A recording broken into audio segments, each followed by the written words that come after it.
I'm coming back. Before I'll be able to eat my dinner, I need to live stream another topic regarding occupational safety and health. This is very common to people who are directly involved and in the operation of work equipment and machines, especially to those people assigned in the manufacturing industries. They are operating permanently a machine, right, to do and to deliver the output or the product by their company. For example, could it be a textile company like that, or any products that will be able to produce by their company? Could it be solid, liquid, or a gas? Three phases of matter.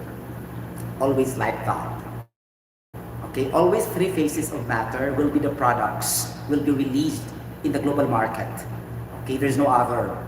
Okay, three phases of matters. It could be solid, liquid, and gas. Any chemical process and industries. Okay, whatever. Okay, so work equipment and machine is not a human being. Okay, they have a limitation. Okay, because they are dependent to human factors. Okay, the human being will design them to operate at working parameters or in operating condition. Okay, so the human being will design them. Okay, for example, if the human being will produce errors upon designing them to make them as a complete one work equipment unit, then this will release risk to the people and to the environment. Okay, but nobody wants to do that because of course that's a business. How can you gain money if you are just making that equipment to produce adverse and bad impact to the environment, to the people, and to the work area? Of course, nobody, unless you are a criminal or doing a conspiracy against the country or whatever, something like that, and illegal proceedings. But since majority of the people is not doing like that, okay, we are here to learn the hazards and risks involved in work equipment and machine. Okay. Sorry for that. This time is gonna be a detailed explanation because during my lunch time I did not do the detailed explanation because of time frame and time limited. Okay, so this is gonna be detailed, but not that very detailed because I don't have the equipment at my back beside me. So there's no actual demonstration upon the discussion for the for these topics and this information. But all I have to do is to share about the basic foundation. Again, just like the science, you need to know the basic foundation. Okay, like that. So equipment. So majority of the accidents also that involve injuries, especially physical injuries, body parts injuries. Could it be fractures, being crushed by the movement of any heavy equipment in the plant sites or in the road like that, or it could be a hand injury or finger injury. Okay, so this is due to work equipment, machine, and moving vehicles. Okay, so we need to extract what are those important hazards and risks so that we are aware what are the safety precautionary measures that all of us will be able to do so that we can reduce, mitigate, and eliminate those kinds of hazards so that we will not suffer the impact and the consequence and the risk brought by these hazards. Okay? That's very clear. Okay, this is again, this is OSH engineer, Sotero Nepomuceno Jr. Okay, now going back to the main topic. Oh my gosh.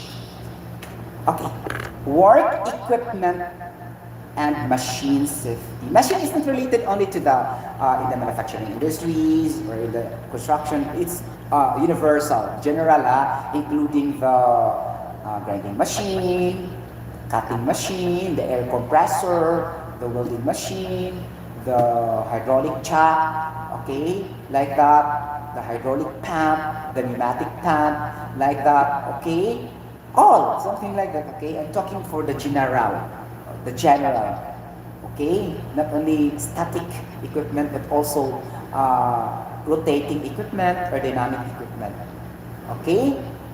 Because this is also static or stationary equipment that doesn't move, that's not covered a distance. and there's also static equipment and moving equipment. Okay, like that. But all of them are producing hazards and risks to any individual.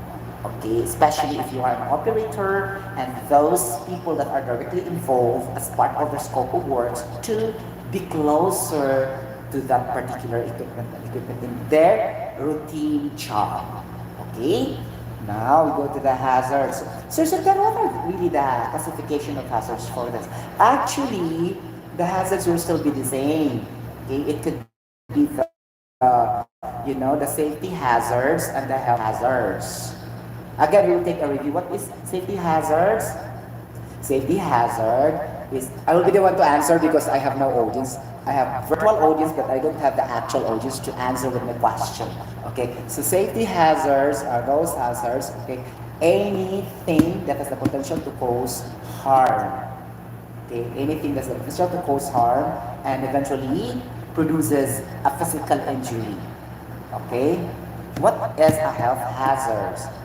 Anything that has the potential to cause for health illness, okay, sickness, diseases, okay, or any adverse health effects to human being, that is health hazards.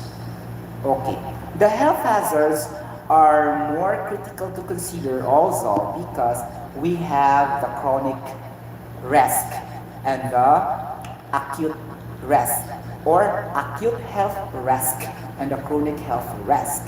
So meaning to say, it's in here that the COVID-19 disease will fall.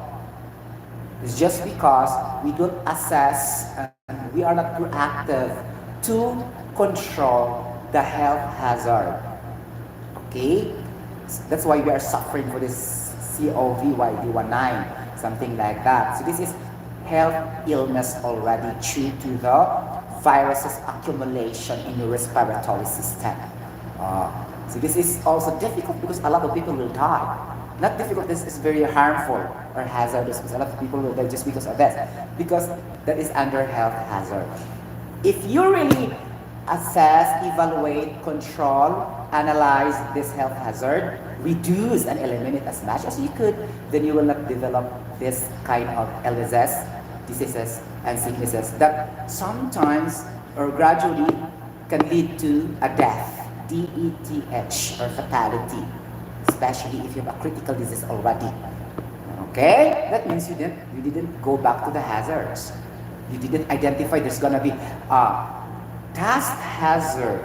Okay, gas hazard, fumes hazard, fumes hazard, okay, aerosols hazard. Aerosols, the smallest droplets go to the liquid substances, chemicals, that's aerosols, okay, the smoke, the gases, the tasks, ganun siya, okay, those are chemical hazards under health hazards. Okay? So, basically pala, Sir Sotero, chemical hazards are more on chemical hazards. Yes, it is more on chemical hazards. Okay, and biological hazards.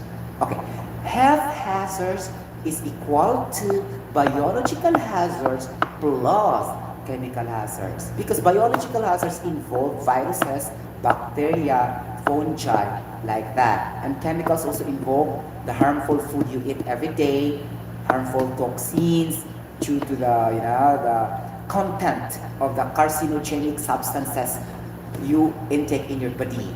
Okay, something like that. So that will be health hazards. Since we are really working, we focus on the safety hazards. Now, safety hazards that applies on work equipment and machine. So in here, we broken down the safety hazards into mechanical hazards, non-mechanical hazards, and physical hazards only. I think there's a little bit of chemical hazard in doing the work equipment job if you operate, but it is only rare. Okay, because in a work equipment, it is designed to be no friction losses. Okay, means say there's no wastage. It's designed to be like that. Okay, or else if there's a lot of wastage and there's a lot of leak in your equipment, then you will be suffering for that, and there's no productivity at all, and all people will clean every time because there's leak. So of course the design of that particular equipment, there will be no leaks at all, assumed to be ideally perfect. No leakage, no friction losses, no recovery, something like that. Just like an energy and overall material balance, like that. Okay, so there's no such like that. There's no issue for that. That's why chemical hazard is not really an issue for work equipment and machinery, unless your equipment and machinery are dealing with harmful substances. Okay, especially in producing petrochemicals. Okay, petrochemicals are products produced by or driven by the petroleum. Okay, that's why it's called petrochemical, because that is a chemical products derived by the raw material petroleum. Okay, so that's the definition of petrochemicals. It's only a combination of petroleum and chemicals. Shortcut, that's why petrochemical. Okay, like that. Okay, unless your product will be like that, and then the equipment is something hazardous chemicals. So that's the time chemical hazards will be a hazard also. Okay, if we want to include it, we can include, but our focus not on the chemical hazard this time. Okay, only mechanical hazard, non-mechanical hazard, and physical hazard. Okay, my goodness. Okay, let's go first for the physical hazard because it's easy to explain. Okay, so if you will try to, for example, if you try to shift career, you want to become a safety professional or a safety officer, safety supervisor, safety advisor, or safety manager, safety consultant, whatever, these topics really should be inculcated in your mind. You should inject this always in your brain cells. Okay, these hazards and the rest, the definition of the hazard, the definition of the risk, because it will never change, okay, until you reach 70 years old, 80 years old, 90 years old. The theories and concepts behind will be permanent, just like the science, right? The formula of pressure, the force, the velocity, like that, but also the weight, the mass, acceleration due to gravity, will always be the same when you reach the age of 80 years old, 90 years old, 100 years old, okay? So, we are the one who vanished and disappeared in this earth. But the theories and principles in science and in OSH, occupational safety, will still be used by the new generations. They will evolve someday. We will already die. Okay, because we will not be forever in this world. Time will come, we will die. And let's accept that fact. Okay? All of us will die, and another new generation will come in, but they still use these principles, okay, about science, mathematics, and safety. Okay, still the same. It will never change. It will just be added for some discoveries or scientific laws, formulas, or whatever, but what's in there will be added only. Okay, like that, because we have scientists year by year. Okay, we have our old scientists and we have also our new generation scientists. So these new generation scientists will keep on experimenting new ideas, new discoveries from time to time. Okay, and then they will apply that and incorporate in our textbooks. Okay, and then it will be taught by our teachers in the school. And then, bingo, we can apply that in our daily lives. Okay. Going back to the mechanical hazards, okay? I will not say that it is a mechanical. I will not say it is a non-mechanical. I don't have to. What do you call this one? I don't have to distinguish because if I will distinguish everything, then I will become crazy. Okay, because it's difficult really to say everything, and then the time consumed will be. It take longer time to discuss in that way. I will just say that these are all the mechanical and non-mechanical hazards. There are about a combination of mechanical and non-mechanical hazards. Basta, what we are having in our mind is that non-mechanical is not moving, there's no motion. Okay? And then the mechanical, there's motion, there's movement. Okay? Especially the rotating blade, the rotating desk, sharp blade, like that, sharp desk, rotating in like this, in counterclockwise and clockwise, and then there's a revolution per minute RPM. And then if there is a higher RPM, revolution per minute, the more it has a high degree of hazards you will be encountering, because that's very fast rotating compared to the low RPM, revolution per minute. Okay? This is physics again. Okay? So the hazards will be dependent also to the rotation of that blade. Okay? Aside from wearing the PPE. Normally you will wear the hand gloves, right? But it's not enough. The hand gloves really will be cut somewhere along the way. It will reduce the impact of the injury, but if the blade and the disc are very fast, the gloves will not help. You know the point? Because it's very fast. It will eat up the hand gloves. Okay? So that's why PPE is not really the 100% protection level of any individual. It's the engineering control and the engineering design of the work equipment itself. Okay? It's not the PPE. It will only reduce the impact of the hazards and rest, but it will never eliminate 100% sure. Okay. We will discuss that later regarding engineering control also. Okay. Number 1. Charot. I will never go in detail because the time will not be enough. If I will discuss everything about OSH regarding this topic. Okay. Going back. Oh my gosh. Going back to that. Okay. Wait for a while. Nahurot na dyan akong papel. Yes. Okay. First is the crushing hazard. So Sotero, what is crush? Not crush, ha? Crush because you love her, you love him. Not that kind of crush. Homonyme. The crush here is that your body will be broken down into tiny pieces. That's crush. C-R-U-S-H. Okay? Your body parts will be broken down into tiny pieces because you are trapped and hit by a forklift or whatever heavy equipment outside.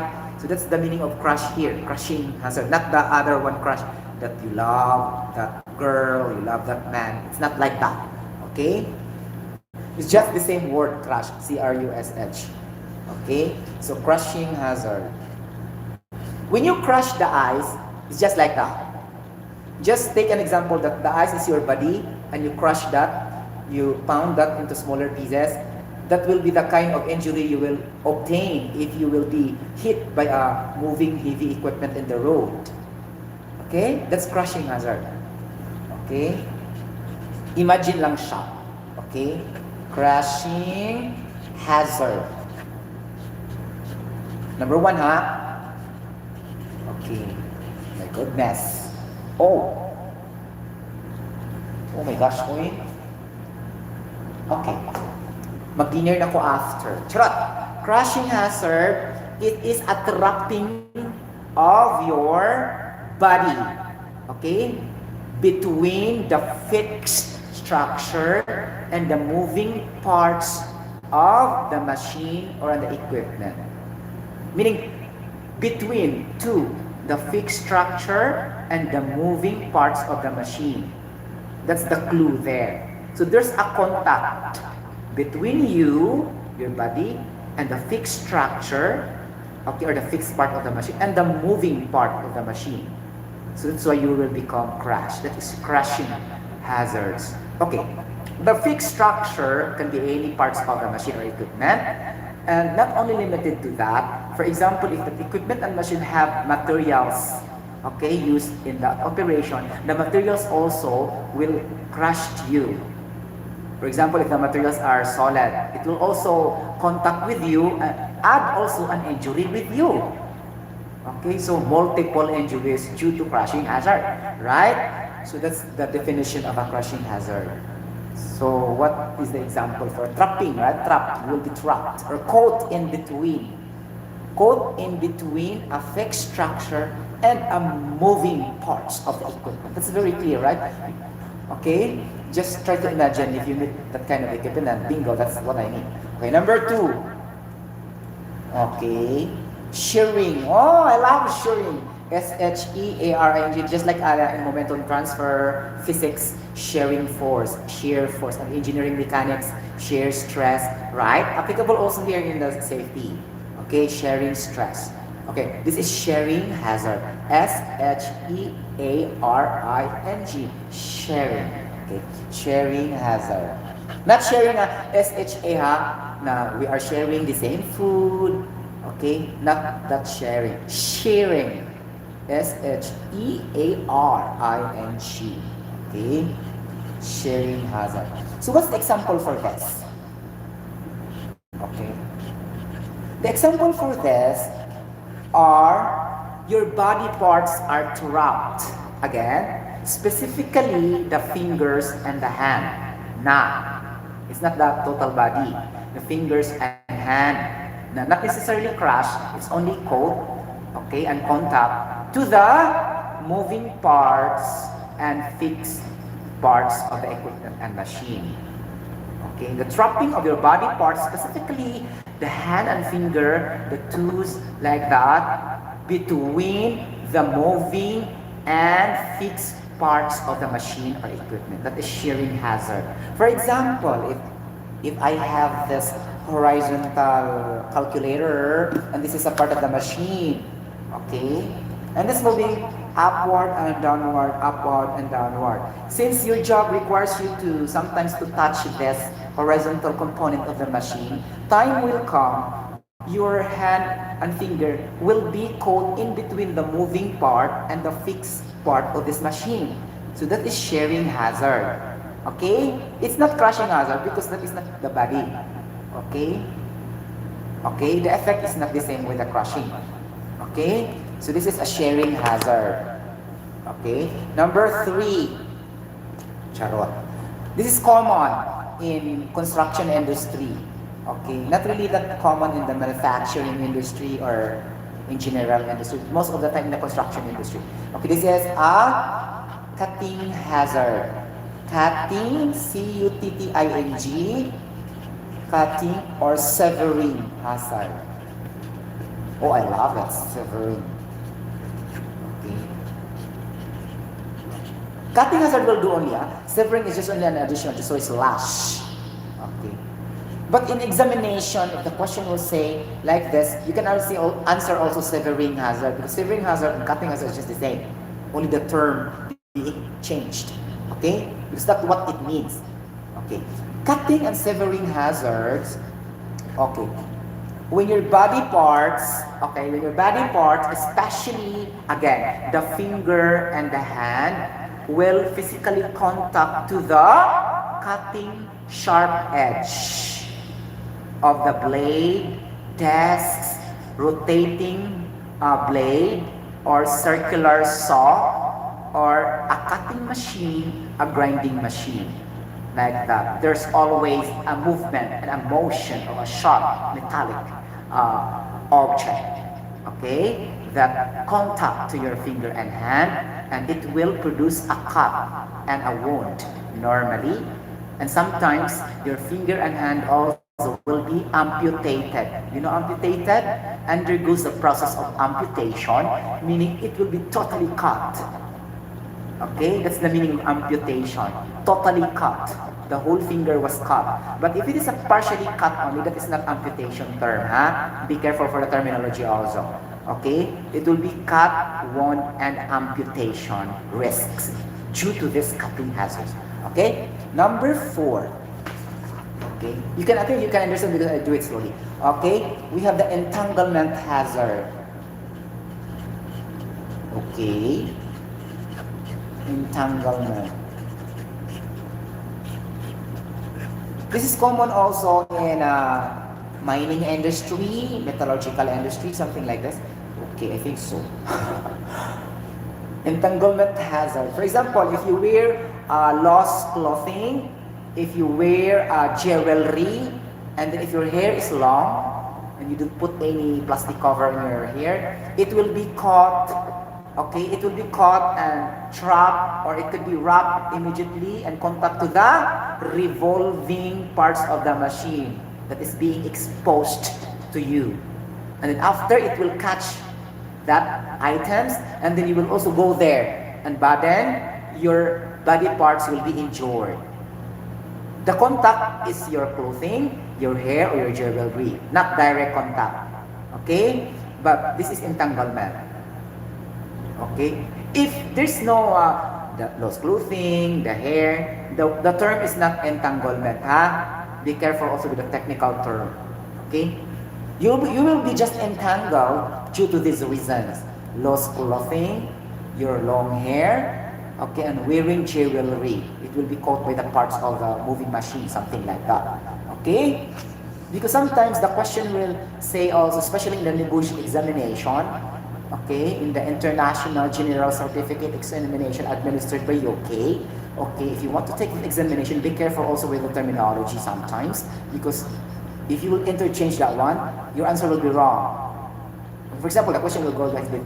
It is when a person is wearing a loose clothing and his body is being caught with the revolving exposed parts of the machine. What type of hazard is this? A. Crushing hazard. B. Shearing hazard. C. Cutting hazard. D. Entanglement hazard. Since you don't have an idea, it looks like near with each other, right? So the answer will be entanglement hazard, not crushing hazard. See? Things like this. You should be clever and smart enough to detect the differences. Okay, number 5. Drawing in and trapping in hazards.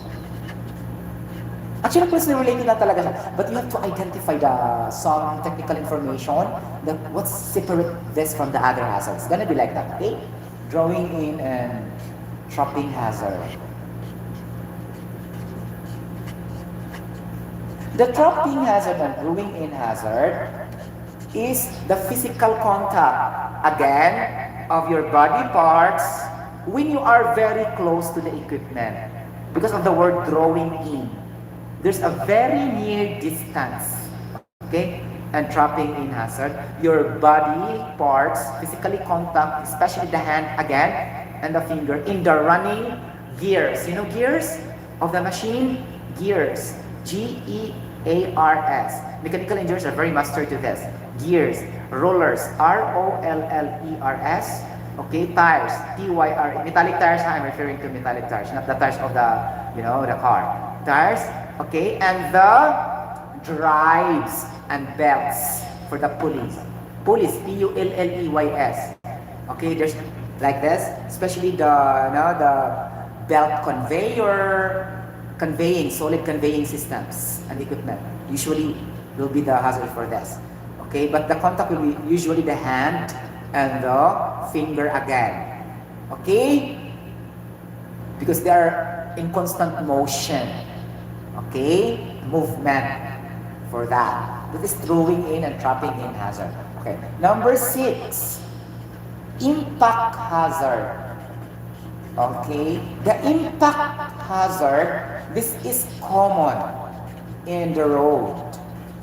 If you walk and you did not watch, there's a vehicle coming at your back, you will be hit. This is impact hazard. This is not crushing hazard. Okay? This is not shearing hazard. This is not cutting hazard. This is not entanglement hazard. This is not trapping in hazard. Be careful for the terminology also. Okay? Impact hazard or hit hazard. Okay.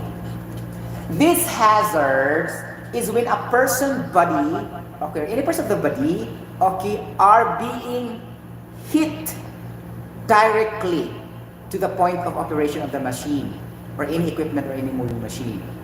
Or the body is being struck, the body of the person is being struck or hit directly, okay, from the point of operation of the particular moving equipment and machine. Point of operation meaning contact. Okay, like that. Okay, that's the difference. Okay? So if you are just hit by the pipe, and then the pipe was moving, that is impact hazard only. Impact and hit hazard. Okay, so a lot also will die because of impact hazard and hit hazard, especially in the road. Vehicular accident, that's impact and hit hazard. Okay?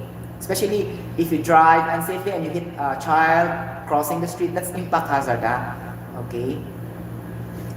Like this.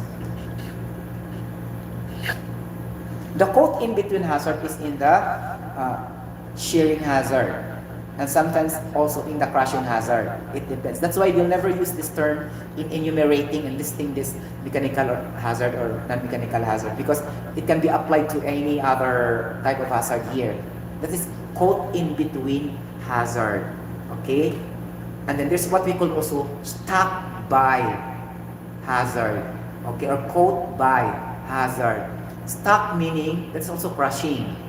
You are stuck by the equipment. Okay? And then body, your body was crashed because you are stuck by hazard. Quote in between hazard. So these terms are applicable also in safety, but this is not really the general category. Okay? But still, you can apply that when you make an incident and accident report also. Okay? It can be accepted. Okay, normally. But what I'm telling you is the theoretical aspect in OSH. It is going to be the basic hazards due to work equipment and machineries. Okay. Number 7, ejection hazards. Okay. Some work equipment class will eject materials, particles like that. And these ejected materials, objects, are the hazards. Especially it will cause eye injury, like that. It will go to your eyes. And then if the smoke will be ejected, very hot smoke, or a very liquid that's very hot will be ejected from the machine, then it can cause also burn with your skin. It depends on the materials and the 3 phases of matter that will be ejected in the particular equipment. Could it be a solid? Could it be a liquid? Could it be a gas? Okay, that's ejection hazards, because some equipment will release that kind of hazards during the operation. Okay, especially for example the photocopier machine, the printing machine, it will produce radiation hazard. Okay, radiation energy. So radiation energy are being ejected from that kind of equipment, so that is still under ejection hazard. Okay, because it will release radiation hazard to your body or to your system, especially the radioactive component for that particular photocopying machine or printing machine. Okay, or the radioactive component of that particular ink, okay, or toner that will go to your eyes, mouth, so and so. So that's ejection hazard. Be careful. Okay. Number 8, ganun siya. Friction hazard. Okay, we have also friction hazard and abrasion hazard. Friction first. Okay. Friction meaning to resist. The higher resistance, the higher friction in a particular scenario. Okay. If there's no friction, it will just slide easily. Okay. But friction will not be applied too much more in the fluid and liquid. It will be applied more in the solid. But the same principle with resistance. Resistance applied more in the electricity, the Ohm's law. Okay? Because that is the resistance will be our denominator. Okay, for the Ohm's law, which is voltage is equals to current times the resistance. And resistance is always our denominator. And our driving force will always be the voltage. So that we can produce an electron flow or electricity in the path. Okay, ganun siya. So, that is friction. And then we have also the viscosity. Same principle also with the resistance and the friction. These 3 have same principle, opposing force. Okay, friction, applicable most of the time in solid substances. Okay, resistance, applicable usually in electricity. Okay, and viscosity is applied usually in fluid or either a gas. But the same principle is to oppose the movement or the motion. It is a force that will oppose, okay, and will counteract the force, okay, exerted in a particular object or whatever, okay? So it will also come out with the examination sometimes, huh? Okay, be careful. Okay, friction hazard. And this is basic, it's discussed in elementary also. Friction hazard. That's why we have always coefficient of friction. Oh, there's a value for that also. Okay? Like that. And your coefficient of diffusion. Blah, blah, blah. May ganon. Okay. Friction hazard. Example of friction hazard is, for example, if you have a pressurized fluid injection to a particular equipment, this pressurized fluid will suddenly release and the friction will not work too fast. No opposing force, and then of course it will hit to your head, your body. So meaning to say, the friction is not functioning in that scenario. That's what's called friction hazard. Okay? Due to that. And another also is hydraulic system leak. Hydraulic meaning water. There's a water inside the hose or pipeline. It will suddenly like this. The leaks will go to your eyes, to your body parts, and that is also friction hazard because there's no opposing force that will stop that from releasing the leaks. That's why friction hazard. As I told you, opposing force. Okay? Like that. It's derived there. Why it's called friction hazard. Okay? For example, you slide in a ramp of a ladder. You slide because it's slippery. So there's no friction. Because there's no opposing force that make it steady your feet there in the ramp of the ladder. Something like that. So there's no friction. Friction is zero or frictionless surface. That's called also friction hazard. But that's not an equipment. That is a ladder. The same story here, but here only applicable in the work equipment and machine. Okay? It's friction hazard. Number 9, abrasion hazard. Okay. The abrasion hazard, guys, is for example, if you are handling a hammer, something like that, and then the hammer will slide to your hand, and the surface of your palm will be scratched and lacerated in a horizontal movement of the ladder. It will slide. So this is abrasion hazard. Okay? So you are suffering a wound also, like this. Another example, the sandpaper. If the sandpaper, you will use that your hand, you don't wear the hand gloves, and then it will slide also in your hand. The sandpaper have also a rough surface, right? It will lacerate your palm, and then it will become wound and there's blood coming out. That is abrasion hazard. Anything governed by the hand through the contact of a material in working. Okay, that's abrasion hazard. Okay, and the movement could either be up, down, side, side, like that. Of course, there's movement. How can your hand will be lacerated if there's no movement? Okay, or else there's no hazard. Okay, you will just contact the sand, no movement. That's why a friction was needed there to stop the hazard from occurring. Okay, like that. So number 9 is abrasion hazard. Okay, there are 9 mechanical and non-mechanical hazards in work equipment and machine. And we need to reduce, mitigate, and eliminate this hazard in an alarm state. Meaning, as low as reasonably practicable. Because we cannot eliminate entirely these hazards. These are really an existing hazards right now in a plant process, in a manufacturing industry, wherein there are a lot of work equipment and machines out there. So, reduce only. We can never eliminate. Okay? We can only eliminate if you will never use the equipment. Okay? Like this. Can you see?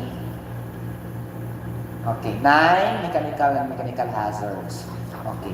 So, the impact for this are only 1. Physical injury. Okay? That is the impact and the rest. But, the consequences are so many. Okay, permanent and temporary disability. You can never walk anymore. You lose the parts of your body. That's the effect. Number 2, you lose your earning capacity. Earning capacity. Okay, earning capacity meaning you don't have a job anymore because nobody will accept you in applying for another job because you lose your one hand, you lose your one feet, like that, and you lose your one eye. So of course nobody will accept you because you are permanent disabled and temporary disabled. Okay, like that. So loss of earning capacity, loss of productivity, meaning you are not productive anymore because you cannot do things before the same as now because you are injured. Okay, so you are not productive, of course. Okay. Lesser efficiency. You are not efficient anymore. You cannot do the task before, okay, now, because now you are in limitation of your physical body parts cannot do the same as before. So that is loss of efficiency and lesser of efficiency. Another impact and consequences, the damage of the equipment. Okay, the damage of the equipment, the damage of the raw materials inserted and inputted in the particular equipment that you damage, and the damage also of the products somewhere in the final stage, if that work equipment or process equipment is in the last stage to produce the product. Okay, then the losses of you also, because sometimes the company will let you pay the money for the cost of that equipment. Okay, so it's financial loss in your part and also company losses. Okay, because most of the times also due to the insurance, okay, agreement, okay, then the company will shoulder that. But if it is due to your negligence, carelessness, okay, then you will be the one to pay for the damages and to the defects of that particular work equipment because of your physical injury. Okay, so these are the consequences. And the last and the most brutal and the most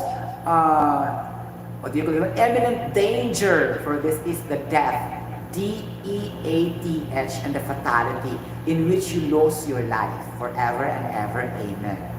Okay, ganon. So we should take care of ourselves. We have only one life given by God. Okay, so we should take care and we should not depend on the safety officer, the safety engineer, the supervisor, the manager, the director, the plant manager, or whatever. Keep yourself safety first above all things. Okay, because you can just see money after all, but you can never see your life after if you die due to the major physical injury. Okay? Even if you lose your 1 feet, okay, you will be ashamed to anybody else. So you lost your morale and reputation. That's also an effect, disadvantage or a consequence. And you will be ashamed to go out because the people will laugh at you because you lost your feet, like that. So that's loss of morale, okay, reputation and dignity as a person. Okay, you always be humiliated, you feel down because your parts of your body is not complete. Okay, so these are the the major effects of these hazards if you will not really reduce, mitigate, or even eliminate these hazards as much as you could. Okay, remember this one is only constant wherever companies, factories all over the world. These 9 mechanical and non-mechanical hazards will always be applied.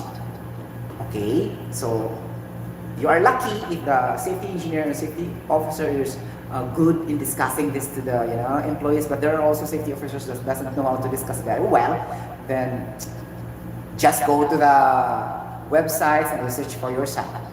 Okay, because not all safety professionals can discuss this very well. Okay, I tell you honestly, some safety officers cannot discuss well. Some safety engineers cannot talk well, cannot share information well. Okay, and then they cannot do the report very well. Okay, they cannot communicate very well also. So it depends on the competency and the ability and the knowledge of a safety professional. I'm not telling that I am very good, but I'm telling you the general qualification of safety must be like that. Can convey the message and information clearly to the employees. Okay, and can do the discussion very well during the training, something like that. Okay, at least all of us will be reminded all the time. Okay, because we don't need the company to protect us, protect us ourselves. Okay, I can save myself first. Okay, above all things. Okay, and then it is ABC, right? Safety is ABC. Always be careful, and safety starts within yourself. Okay, like that. Okay, now going back, we touch another hazard, which is the physical hazards also, are the hazards released and produced by work equipment and machineries. Okay, I will discuss one by one. It's related to science. What I like is occupational safety, and that's related to my course also, science. Okay, there's also chemistry, because it deals also sometimes with liquids, gases, especially in the plant. So I love it. I can really apply the knowledge I have in my chemical engineering course. Okay, So that's why, it's applicable still, even though I'm not in the chemical engineer job now, but I can still apply the principles and the concepts in OSH. It can be connected, especially in the hazardous communication standards, how to handle chemical safely and properly, what the standard should be used for that. So it's really necessary. That's why, in chemical process industries, you also hire chemical engineer because some of the chemicals will be the products. More of the products are chemicals really, and the chemical engineers have a thorough, not all, but most of them have a thorough knowledge of the process chemistry of those products. It could be solid, liquid, and gases, okay? Because we study the behavior, how they react for that particular scenario, and then it can cause hazards, right? If they will behave properly at a certain temperature, pressure, and concentration, then it will be leak, and the people will die because it will explode somewhere along the way. So it's very useful, right? Okay, so we need the process chemistry. We should understand really the behavior of the solid and liquid and gases. Okay, and that will be connected to the mass flow rate, volumetric flow rate, the density, the velocity of the fluid that will go to the pipeline. Ganun siya. Okay, then you have to compute. O, ganon. Okay, that's why we prefer to hire, not all the time, they prefer to hire chemical engineer. Okay, for the OSH in the process industries, especially chemical process industries. Okay? Like that. Okay, going back to the physical hazards. Tabian kita Sir Sotero? Yes. I love talking and communicating, okay? Physics. Oh, okay. Physical hazards from the word physics, right? Dali na kinihuna akong brain cells. Okay? Okay, di ba? So, physics, that is also the root word of physical. Okay, this is physical hazard. Okay? It has to do something with the motion, the movement of the parts by parts of a machine or parts of a person, body, that is physical. That's why physical exercise. Okay, because it is your parts doing the exercise. Okay? Machine has its physical parts, that's why it's called physical hazard. Okay? This is not chemical hazards, it's physical hazards. Okay? It's better to understand also the differences sa mga hazards chuba-chuchu. Okay? Physical hazards. Related to science siya. If we talk about physical hazards related to science and technology or pure sciences. For example, the first hazard for this is the noise. Noise hazards. If you can observe noise, noise. The standard of noise is not above 85 decibels to 90 decibel. Decibel is the unit of intensity level of the sound of the equipment that will be producing to the people, to the environment, chuba-chuchu. Okay, noise intensity level, the measuring of the noise intensity level is really the noise, okay? But the unit is decibel, okay? The sound produced is the noise, but the intensity level is the decibel, okay? Unit of noise, okay? So beyond 85 decibel to 90 decibel, that is a very noisy environment, especially the power plant in any chemical process industries. Okay, the power plant has so many equipment, the generators, the transformers, or whatever, and have a very high voltages in it. Kilovolts, how many kilovolts for that? And it's in there that you will apply the Ohm's law.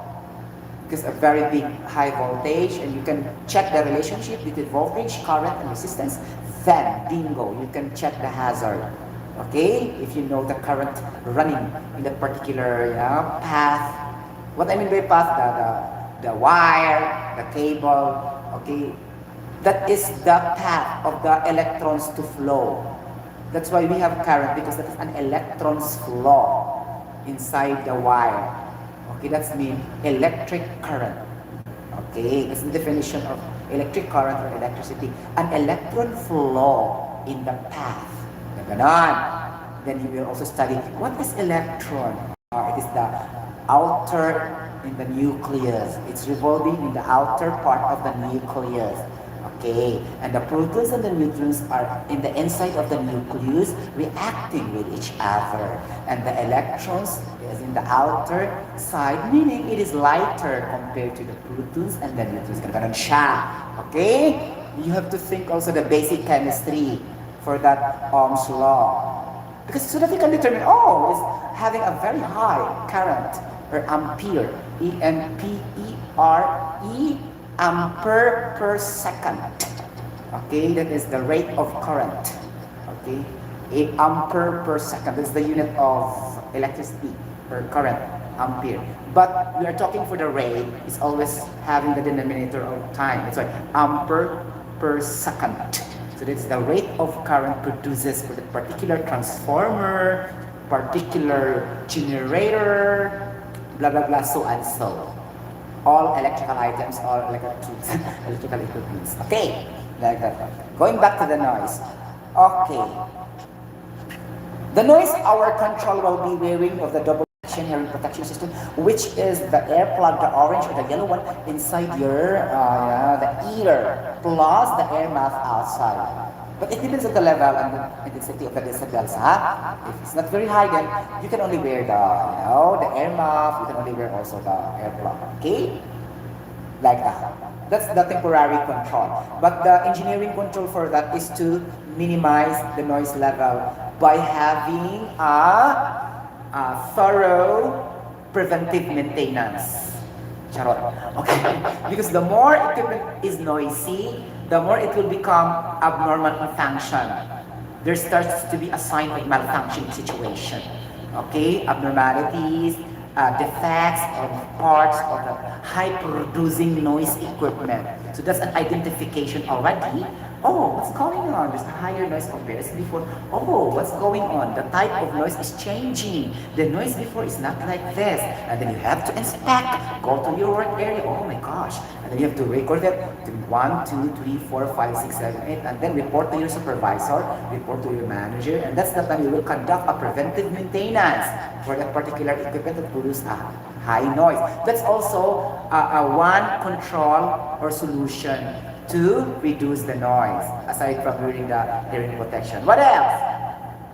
The other measuring also the noise level by means noise meter every day.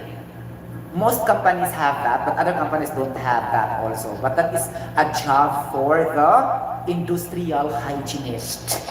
Okay, the industrial hygienists are those professionals under safety department that will try to measure the physical hazards I mentioned to all of you guys.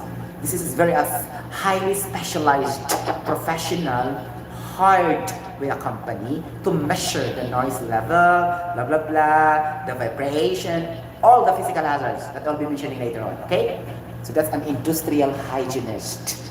Okay. That's also part of the safety department. But other also companies don't have that. The safety engineer will do that. The safety officer will do that. You know the story about that. There's an issue with a salary issue, and they have to try to cut off the salary to save money for the profit, issue, something like that. I don't know. That's normal for for a business. Sometimes they cut those possession that can also manage by one guy only, two guys only. Cutting money, but because they think this guy can do a lot of things. Okay, that's the problem also sometimes. Okay, but some having that one, especially like Saudi Aramco, special mention, Saudi Kayan, okay, and the Sabic industries having that special industrial hygienist, and they have also their separate environmental engineer. Okay, their safety engineer is only for your safety. Okay, they'll never touch the other thing. But me, I will touch the other thing because there's no such like that in our company. But it's okay, you can manage. But the problem is, the point is, I'm telling you, there's a specific job for that particular task to measure the physical hazard, like this. That's the job of the industrial hygienist. And for the environment also, the one who will do the job is the environmental engineer. It's not the safety engineer. That's only a part of the job of the safety engineer. But since sometimes other companies don't have that specific position, that's why the safety engineer will do that also. Okay, like that. This is part of OSH, occupational safety and health. It's very broad. Okay, that's why. Okay, after the noise, we have the vibration. Okay, my gosh, vibration. It's a little bit of engineering also, right? We study also vibration in engineering, right? Especially mechanical engineers studying this vibration thing. Okay, vibration. Chemical engineer also have, but more on the mechanical side. Okay, because this is equipment. This is the expertise of mechanical engineers actually. Because I'm talking of work equipment and machine. Okay, there are things that I cannot explain further also. Okay, this is only in my based on my own knowledge, research, trainings, and then in combination with my knowledge in chemical engineering also. Okay, we have the vibration. Okay, if your equipment are always vibrating, not the same as usual, that's also a sign that it's having an abnormal function or malfunctioning. It's a sign that you have to stop the equipment for a while and then report to your supervisor to manager and do the preventive maintenance after your inspection. It's going to be like this: inspection, preventive maintenance, and then precautionary measures that you will buy certain spare parts to make it in good condition so that it can produce a higher efficiency that serves its purpose of that particular equipment.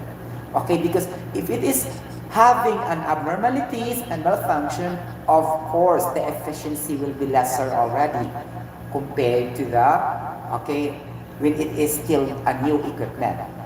Okay, again, we will compute. Efficiency is equals to work output over work input times 100. Ganon. Okay, so vibration.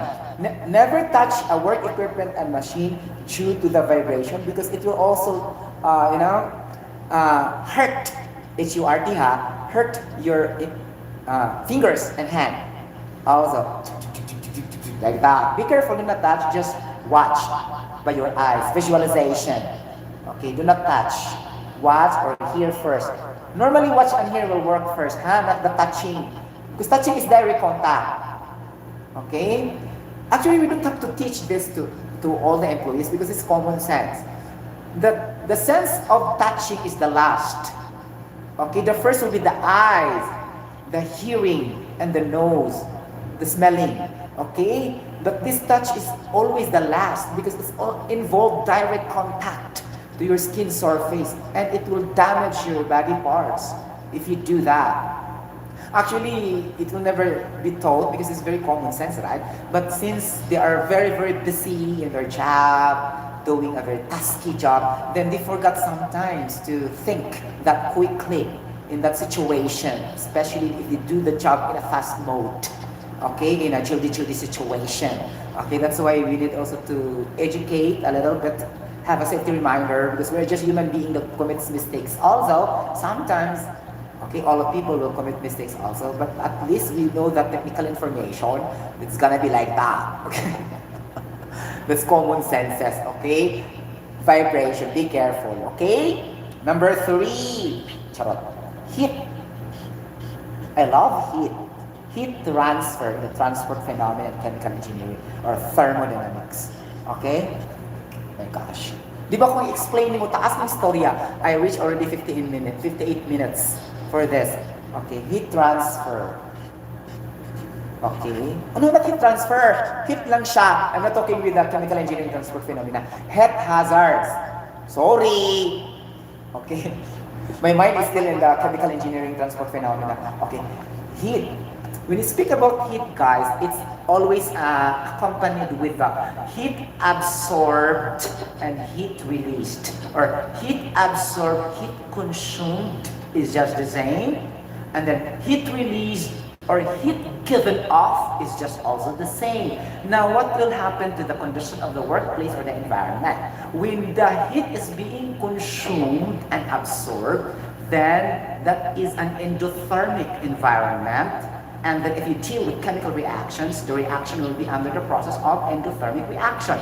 Then, if you release the heat and you expose the heat and you give it off the heat, especially in the process of pyrolysis, burning organic substances, okay, in petroleum industry, okay, like that, then you have the exothermic environment, okay, and then if you are dealing with chemical reaction, you have the exothermic chemical reaction. Okay, so connecting this to the equipment.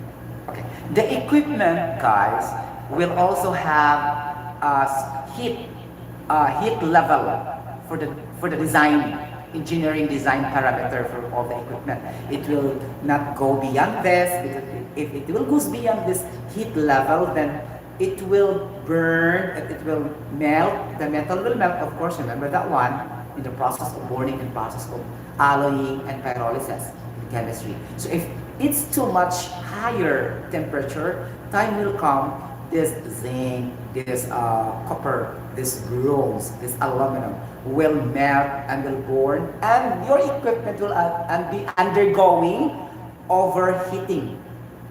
That will become the effect, and after overheating, the smoke will come out, very, very bad, unpleasant odor, chemical hazards also, right? And this is heat hazards, physical hazards really, okay? Not too much with the cold, because most of the equipment are okay in the cold temperature, in the range of, let's say, room temperature, let's say 20 degrees Celsius to above, let's say 40 to 50, something like that, it's still okay. But if beyond 50, oh my gosh, the equipment also, I think so, it will not sustain, especially in the humidity time, humid period, where there is high relative humidity. Okay, that's the condition of, if you study about hygrometry. Hygrometry, I think it's discussed also in thermodynamics. Okay, so humidity and the relative humidity. If humidity and relative humidity is very high, of course the environment are very exothermic, very hot, and it will eat up your moisture in your body, the water in your body. That's why you keep on sweating. Okay, that's the purpose behind high humidity. Then you will keep always releasing your water content from your body through the process of dehydration. Okay, removing of water inside our body, because there's very strong hot environment, higher temperature. So this is heat. Heat is a hazard. And after too much heat also, the machine will fail, because it's more than with this parameter to operate, aside from overheating. You will observe that it will stop working, because the temperature is very high already, like that, because it will never go beyond that kind of temperature.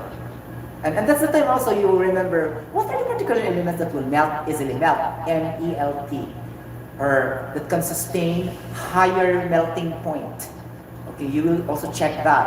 And you can look also toward the periodic table, which are those elements that will melt easily. It's in connection to the work equipment. If the work equipment is under the process of too much heat and very high temperature, especially in the humid weather condition.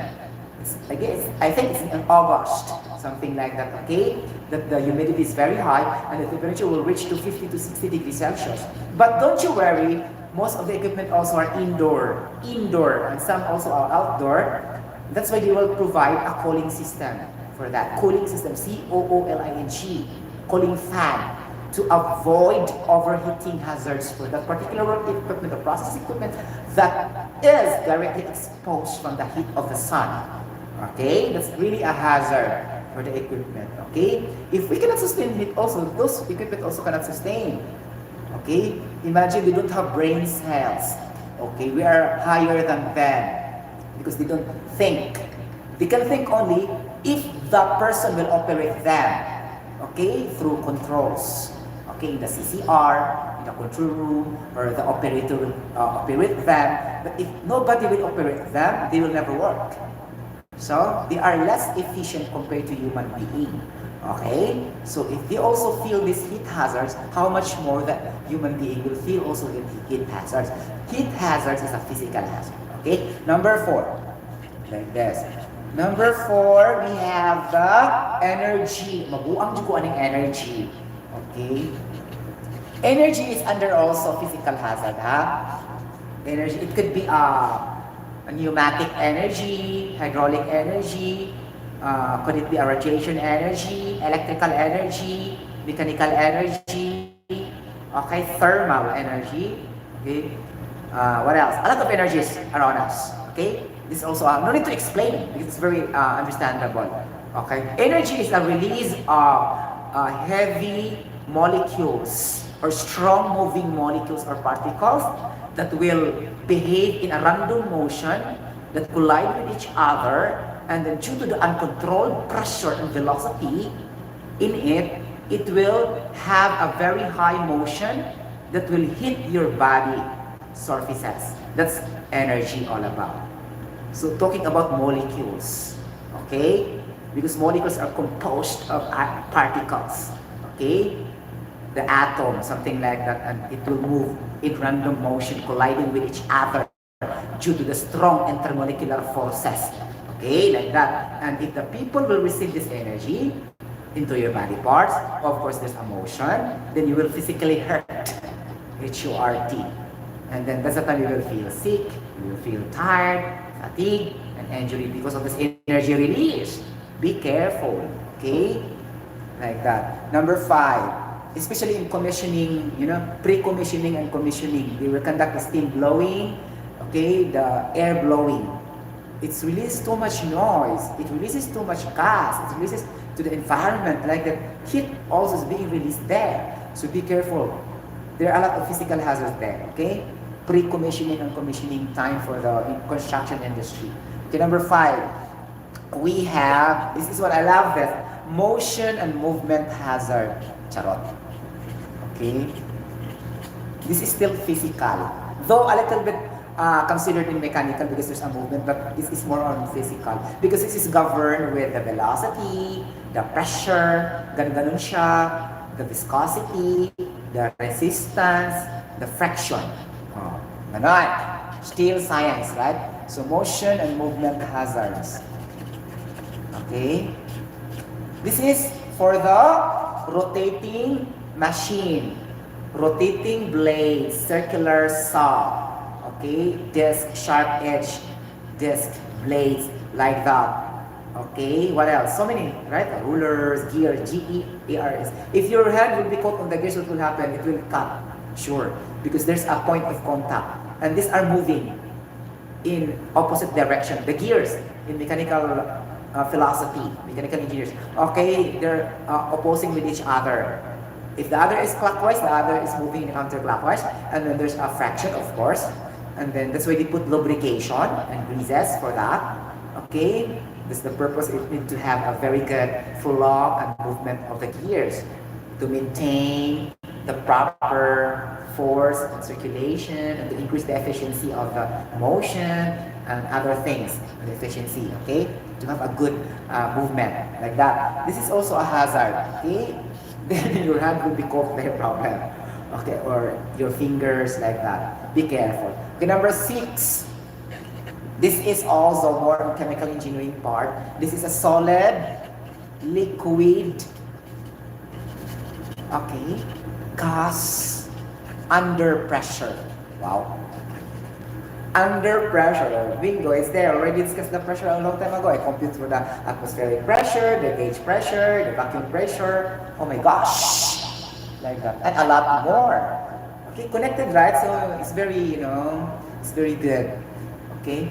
So you can understand really. Okay? Solid liquid gas under pressure, meaning it's being pressurized. Anything that is being pressurized, it has a great impact because of the high speed and velocity of the particles that will be released on that particular work equipment. Could either be a solid, a liquid, a gas. It depends on the company and factory. What are the products they are trying to release and produce? Especially if there are leakages somewhere along the way in the process A, process B, process D. Before process A will reach process C, there's leakage there. And the leakage could either be solid, liquid, and gas. Then what if it will hit your nose, your mouth, your eyes? How can you do that? You wear the PPE, right? And sometimes you did not wear the PPE, what will happen? Okay? Sometimes we don't have to think that. We should always escape sometimes. Escape meaning safe distance away from those releasing hazards for the work equipment. If, for example, we need also to be clever and smart enough, again, physics, the movement of the hazard and the direction of the hazard. If the release is going there, then you should not be going in front of the release of the hazard going there. Common sense also, right? Direction. She should be here. You will be not opposed to the release. You will go on the other side. I'm gonna shock. Okay, you have to think also sometimes. Not sometimes, all the time. Okay? For the release, because there's a direction. There's a vector quantity. Meaning there's a direction with the velocity release, the pressure release, blah blah blah, so on and so forth. Again, science. Okay? If you have a thorough and a strong knowledge of basic science, then you can also minimize and reduce the hazards in your workplace. Okay? Immediately. Something like that. You don't depend on your supervisor, manager, whatever, chuchu. You will never rely or depend on your safety engineer. Okay? Like that. Okay? So, number 6. There are only 6 hazards and more. I think I forgot others, but that's only the thing I remembered based on my learning and knowledge in occupational safety and health. Okay? Physical hazards are noise, vibration, heat governed by temperature changes. Okay, energy governed by molecular movement and changes also, and the motion, movement, hazard, and the velocity. Solid, liquid, gas under pressure, governed by pressure and force. Okay, so all of them will hit the body parts of a person. Okay, if you cannot control this, then it will produce physical injury, and then it will become a major problem. It will kill a person, especially this energy. Okay, it will kill a person. The hazardous release of liquid gases and solids in the environment. Okay, especially under pressure and under high velocity. Okay, or speed that directed to you.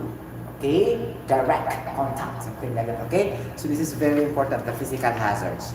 Okay, aside from the mechanical hazards. Equally, these hazards are very important. We should remember this also. Okay, I already discussed the effects, the consequences, the impact, and I need to now have the specific controls and the solutions. If we have the problems, then we need to solve that.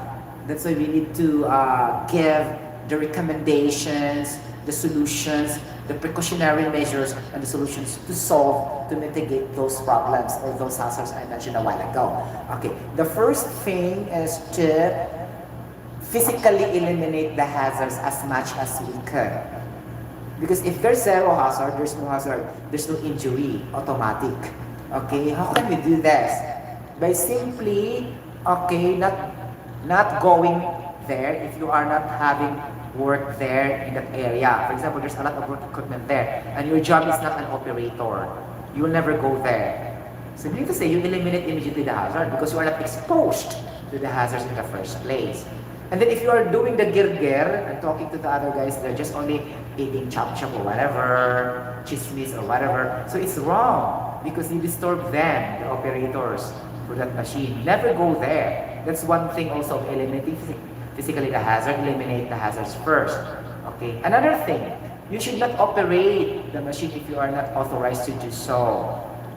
If you don't have knowledge how to operate, if you are not competent to operate, you are not competent to operate, don't do that if you don't have an experience to operate. That's it. Okay? So it will cause accident if you will try to force yourself to operate the work equipment in which you are not used to and you are not familiar with. Again, common sense. Okay, like that. Even though like that, even if you know, but you are not authorized, you're still not to do that. Because your job is not to do that. Okay? Your job is not really specifying to do that scope of work. So do not do that. You can only do that if it is really necessary to do that in urgency situation, but it is not ideally to do that. Okay? Because it can cause accident and injury. Okay? That is eliminating physically the hazard. Okay. Number 2, just like a virus, physical distancing. Meaning to say you have to isolate yourself physically from the point of the hazard. Okay, meaning to say, establish safe distance away from the work equipment. Normally, work equipment have a paint yellow line or any boundary mark in which the people also cannot understand what is really the meaning of that. Okay, again, now, the yellow means caution. C-A-U-T-I-O-N. That could mean that there is a possibility that there is a hazard. The red means danger zone. meaning you are not entitled to go there because there's a danger in that particular work area. So, if the floor was marked with yellow, it is understood that it caution, it signals you to be careful. Okay? And then if the workers have no idea, then of course you will cross the line. Of course, because they have no idea about that. Even engineers and others have no idea about that. Only safety professionals, some have idea, but only the safety professionals have an idea for that. In the first place, if it's a yellow line, I will not go there. I will just talk to the operator away from the yellow line. Okay? Just like in the, sending money to the Philippines, there's a line, right? Queue line. It's just like that principle also. You don't have to go on the front if you'll never go to the line. It's just like that also in the work equipment. There's a line. The painting line, yellow means caution. Red means danger. Okay, like that. That's the first thing. That's part also of isolating or physical distancing from the point of operation of the machine. So safe distancing, number 2. Because if you remove the point of contact hazards, there will be no injury. If there will be no contact. As simple as that. If you remove the contact, there's no injury. Okay? That's why you need to have safe distance away from the moving parts of that machine.